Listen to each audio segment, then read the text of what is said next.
We now cross to our reporter Natasha Phiri and video journalist Thulo Monare, who are in Bloemfontein. Natasha, good morning. Thank you so much for your time. Seems like the foundations are being laid for tomorrow's activities. Just take us through who will be part of what is going to be happening and what is going to be happening rather in this particular briefing there.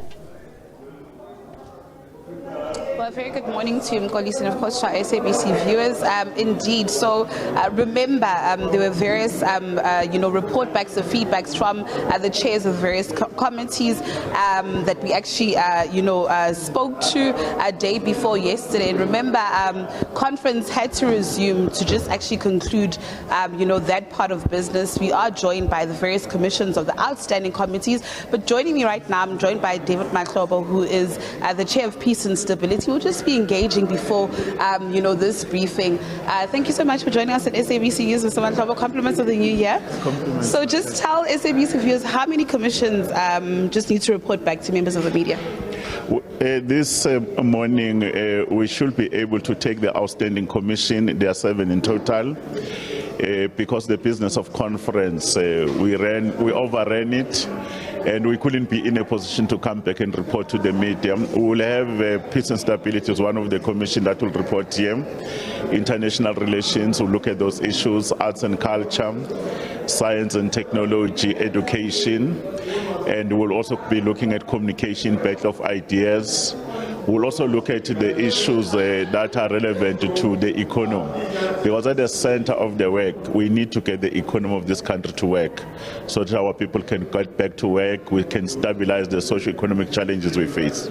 Just looking at the caliber of debates around the commissions, are you satisfied with the inputs that were actually given by the various delegates? Well, the discussion was very vibrant. I happened to be asked by the national officials. I shared that session of the report back. What we did is that in as much as there's been a process where the policy discussion documents were circulated to all the branches, including citizens and various groupings that inputted on the policies, we went to the policy conference. Very intense engagement in the policy conference, in the formulation of the policy proposal that became resolutions. In the conference, we couldn't conclude our task, as you know, that the conference was urgent, but commissions, they did sit.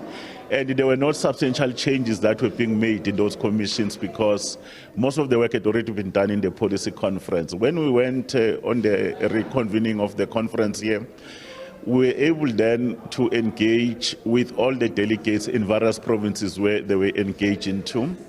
We gave them time. In each province, we will have given them two people or 3 people per each issue, giving them about three minutes or so. Then they will engage on the content and the resolutions. Then all the 9 provinces had to participate. Then we had to take the leagues. You had the leagues, which is the ANC Youth League, Veterans League, and the Women's League. Then the Alliance, COSATU, SSCP, Umkhonto weSizwe Liberation War Veterans, and including the issue that NEC members, the outgoing or those new NEC members, that's how we ran the session there. That's why it took so long.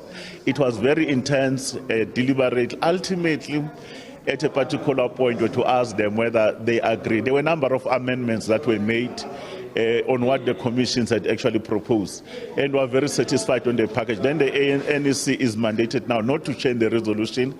They will refine them, prioritize them into a clear program of action. Some of the program of action is what Comrade President is going to announce tomorrow as part of the statement of the ANC. And we'll get to the program of action later on, but just in your honest and fair assessment, do you think that enough time is actually given to the policies of the ANC? I mean, because when people or when ANC members actually go to conference, you find that it's coupled with the elective conference, and you find that more time is actually given to the election of delegates, adopting credentials and all other processes. And it seems as if the policies of the ANC actually take a back seat.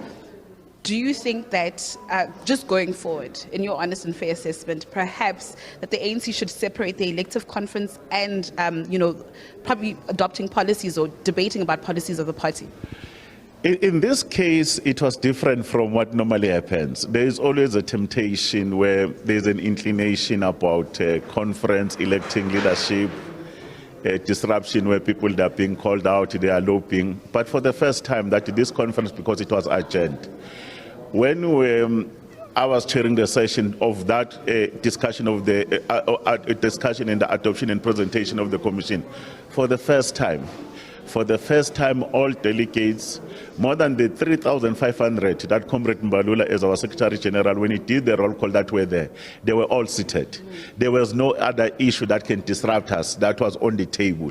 That's why the discussion on each matter, whether from strategy and tactics, organizational renewal, ultimately to the last commission on ETC, there was a full participation, and you could see the sharpness and the concerns of the members of the ANC. Until that session was completed, all those attendees in the various hybrid platforms, you could see that their focus was singular on this, and it was a very good success. And probably going forward, we'll have to find a mechanism while the internal democracy of the ANC must be promoted to choose the leadership, but it must not supersede that the key issues, which is a program of action that will come from the resolution, must reign supreme. And then on the basis of the program of action, then we can see who amongst the members and the leaders of the ANC can assume the leadership position equivalent to the task. Mr. Matlop, it seems as though sometimes implementation is a problem and consequence management is a problem, amongst members of the ANC, where you deploy people to key institutions, but if they don't deliver, you don't hold them accountable. It's an area of weakness, and we must admit there are those people that have been deployed by the ANC that have not lived to the expectation, and they have made the ANC to look bad in the eyes of the community. But what have you done? We have discussed these issues, and it is an agreement that now that we have said that meritocracy and how we select the leaders in terms of their best ability to fit this, consequence management must happen. Because if we don't do that, in other words, we'll become a failed state. And the ANC fortunes and the ANC as a leader of the society, that particular responsibility that we share, the citizen will lose faith in the ANC as the electoral outcomes started to show, but people lose faith in democracy.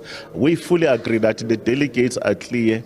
Those deployed, they must be held accountable. If they can't perform, they must be able to step aside, and we send the best of the best, because there's a lot of talent in South Africa, and we must be able to use this democratic dividend of the expertise that South Africans have, irrespective whether they are members of the ANC or not members of the ANC. As long as they love their country, they have a virtue of hard work, they have a virtue of loyalty to the people, and then we can be able to deliver effective services. Number of municipalities are not actually happening, and is one of those issues that we must be able to be seen to be walking the talk by cracking the whip. Mr. Matlobe, thank you so much for your time. We look forward to your presentation here. Of course, Nkolisi and our SABC views, we do implore you to stay tuned to SABC News 404 as we bring you live proceedings here of the various chairs and the rapporteurs of these commissions as they deliver and report back on their commissions. With that said, it's back to you in studio. Right, that's Natasha Phiri on the pulse of everything that's happening there in the Free State, talking to us about the various resolutions of the 55th National Conference of the African National Congress there.